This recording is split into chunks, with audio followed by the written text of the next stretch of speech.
Front for the last couple weeks, doing a lot of stories and covering the film. And we are so proud to be here with Sir Neil, we'll call him that for the rest of the afternoon, who is so fun in the movie and such a rock star in our minds. Anyone who has anything to do with science is tops in our book, right, Zach? Yeah, probably. Okay. He got his own microphone. Yeah, I'm on. He's on. Everybody's ready to roll. So what we're going to do is we have a couple of questions. But I restrict the voiceover work that I do generally for projects that have some redeeming science value.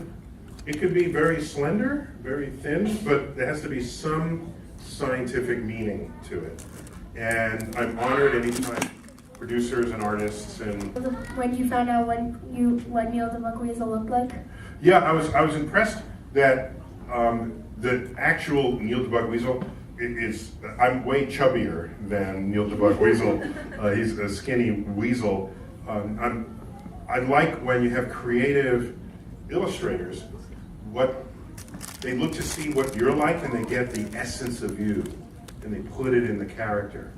This is what good artists, any good artist will do this. But it's one thing to just draw what you look like. It's another thing to have your manner, how you behave, how you move your arms. And so I think they looked at some of the videos I've been in. And so when they animate the character has some of my body gestures that I know that I have. So it's not just making him sort of look like me, it's making him move and behave like me as well. They will definitely destroy life on the planet. 65 million years ago, an asteroid the size of Mount Everest, about 6 miles across, hit the Earth. And 70% of all species of life on Earth and in the ocean went extinct. We know this is happening, and it's going to happen again. We just don't know when. So yes, the Ice Age, the subtitle of this movie is Collision Course. That's a real thing to worry about. I'm impressed that these Ice Age mammals, first that they can speak, but holding that aside, that they actually have an awareness of their fate, because they understand that an asteroid is headed their way. And then I finally saw the movie, as you guys just did. I saw it maybe a couple of weeks ago, and I got to see the rest of the parts that I'm not in. And there's some fun science, like the whole part with they have static electricity, and they touch the mammoth, and then the hair of the mammoth stands up on end. Maybe you've seen that experiment before.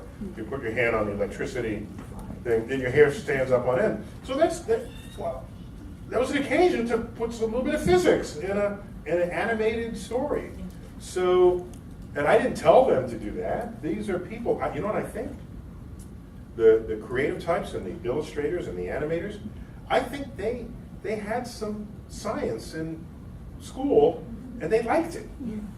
And they liked it enough to fold it into their profession and make it a part of what they do when they're otherwise doing art.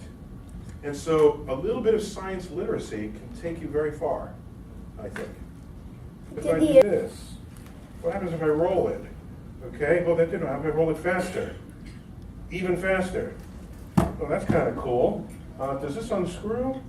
I don't know. What happens if I put, kids do this. Well, that's what grown-up kids do who are scientists. Everything that we don't know and understand is a target of our curiosity. We care about what we don't know, just like kids. Kids ask way more questions than grown-ups do.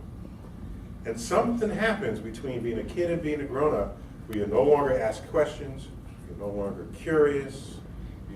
There's an old saying for grown-ups.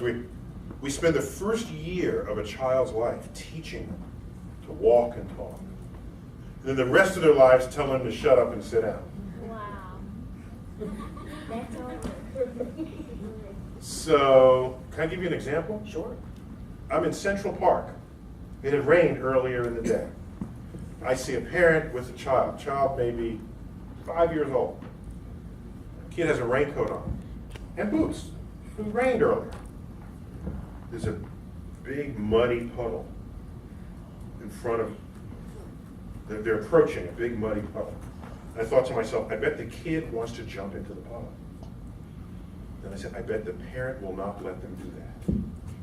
So the kid is walking straight for the puddle, and they get ready, and then the parent pulls them around the puddle, and they keep walking. You have just denied the child an experiment in how to make a crater.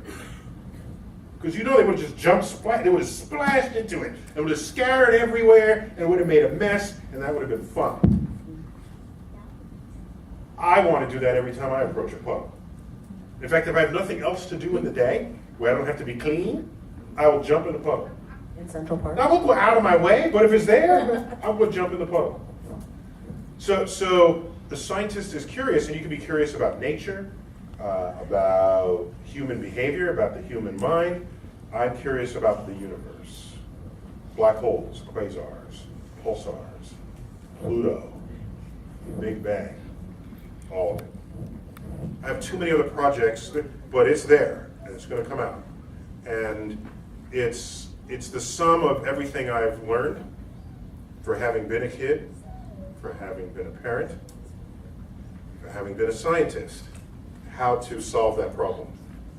I would say, to digest the entire book into one sentence, as a parent, get out of their way.